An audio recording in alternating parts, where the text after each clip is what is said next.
Global Agenda Councils are in many ways an extension of the World Economic Forum core idea, which is convening people of different backgrounds around problems to brainstorm solutions. But what this has given us the opportunity to do is to assemble a lot more in-depth expertise on individual issues, allow them this time in Dubai, surrounded by electronic communication before and after, to develop some proposals which have real rooted substance and reflect their combined experience, but proposals which we can then take to, for example, Davos itself and to other follow-up meetings and road test them and refine them and hopefully launch them on the world as ways to move towards solving global problems.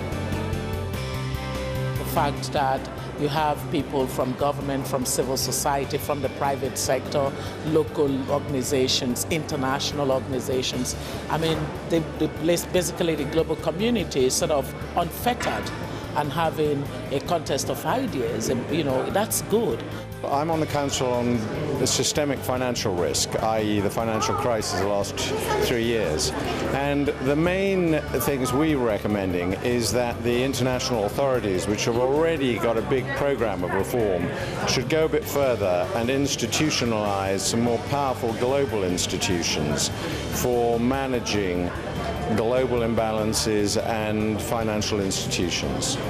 One of the beneficial aspects of bringing all these groups together is the synergistic effect of having conversations between a group like real estate and those concerned with systemic risk, those concerned with economic imbalances, those concerned with capital flows. For instance, on the financial side of the real estate equation, real estate requires a large amount of capital to be created, developed, and overseen, and so these are issues of importance. Probably more so than any time in my life, humanity is besieged with so many simultaneous risks.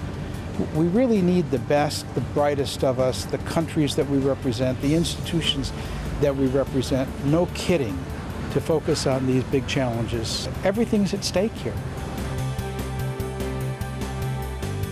What's been interesting here is actually we've had every single council, it feels like, come to talk to us, saying the importance of climate change from their perspective.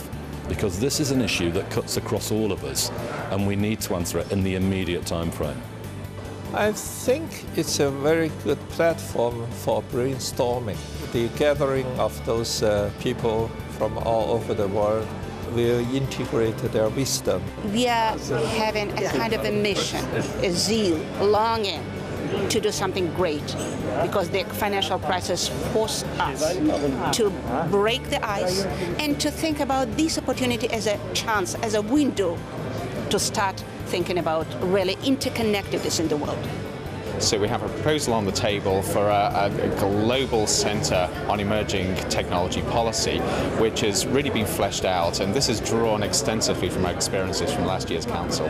All too often, the Western community asks developing nations to open up their markets, but doesn't take reciprocal steps. So what we're urging the global community is to think of Pakistan more in terms of trade rather than aid. Trade transforms countries, aid does not have a transformative effect.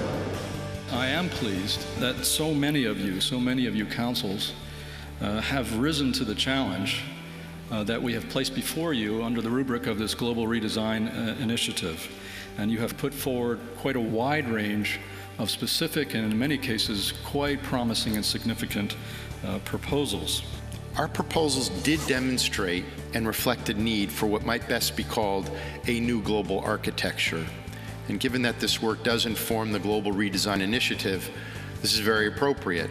It struck me that between all the different groups represented there, whether it was pandemics, catastrophic risk, chronic disease and well-being, water, energy, technology, food security, there was an agreement that the risks and vulnerabilities and failures are not one-off phenomenon, but a wake-up call. In large terms, the global financial crisis impressed on all of us the distance between the way our economy is organized and the way our political world is organized. Our economy is increasingly organized on a global basis, where our political and public policy culture remains largely organized on a regional and national basis. I think this forum, which does have a strong business voice in it, the fact that clearly we all need to reconsider the relationship between markets and governments, that we recognize markets remain a mechanism for sorting out everything, but at the same time I think the events of the last year have reminded us that it must be markets within a context of values, rules, and strong government regulation and, if necessary, incentivization. But let's understand, this is a long journey, but an exciting one, and let's stay on it together.